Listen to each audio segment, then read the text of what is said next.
Guys, welcome to Talking Old School. Right now we're coming to you from a great event, the Mike Ditka Resort's annual celebrity golf outing at Mystic Dunes Golf Club.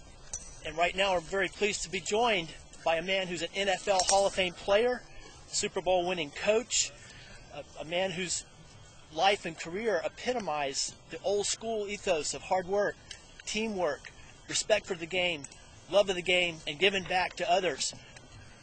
Iron Mike Ditka. Coach, thanks for inviting us out to be a part of your great event. It's my pleasure. This is really fun. It's a beautiful place here at Mystic Dunes, and it's a good cause. I mean, really, the Gridiron Greats is something we're going to raise some money, help some players in dire need. We know this tournament this year probably won't be as big as we want it to be, but we want to turn this into something annually that's really a nice deal, bring in players from all over the country and do it right. But they've done a great job. The resort has done an outstanding job of making this a good day. Tournament's filled up. The party tonight's filled up, so you couldn't ask for anything more. Coach, it's a thrill to talk to you. I followed your career since you were a player with the Bears, and obviously I got to ask you, you were the head coach, and you really built one of the great teams in the history of the National Football League, and not only obviously a Super Bowl champion and one of the all-time great teams, but one of the most colorful, interesting, and exciting teams in NFL history, the 1985 Chicago Bears. Can you share your recollections of the 85 Bears? Yeah, they were a great group of, when I explain the Bears this way, they were a group of characters that had a lot of character. I mean, they were really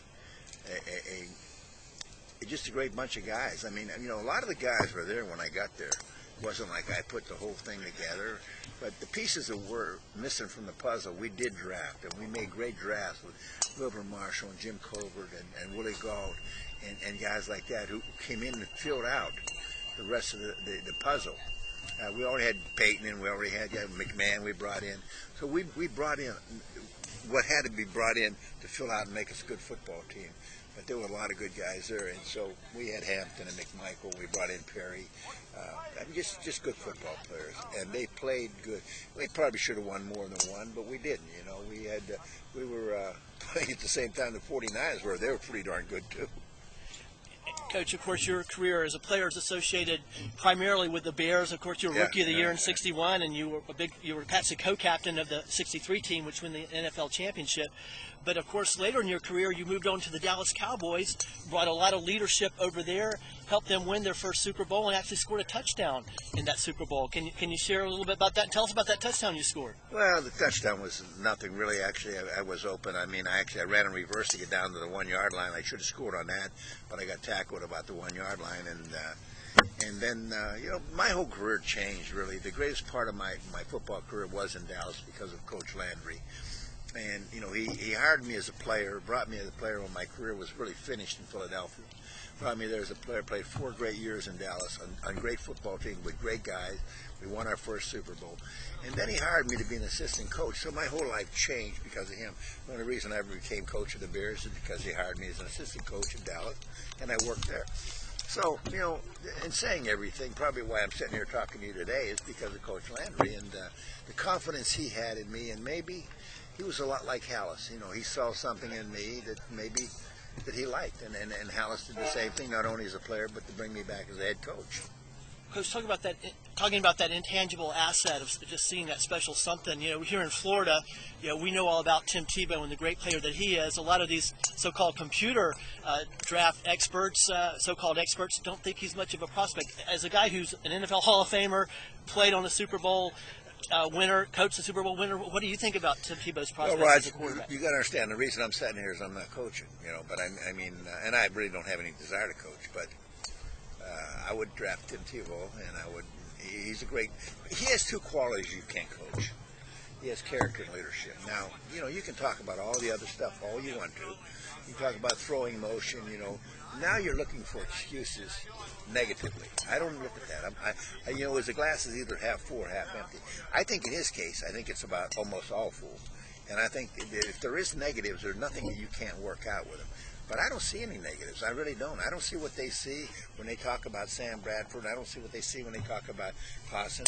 I think in every respect of being a quarterback, he will be an NFL quarterback. Well, he won't be able to run in the NFL. Well, he'll be able to do whatever he has to do to win. And that's the way he plays the game.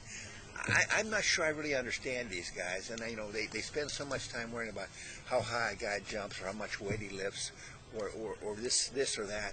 Hey, the game of football is the game of how do you play the game? That's the only criteria you can measure a man by.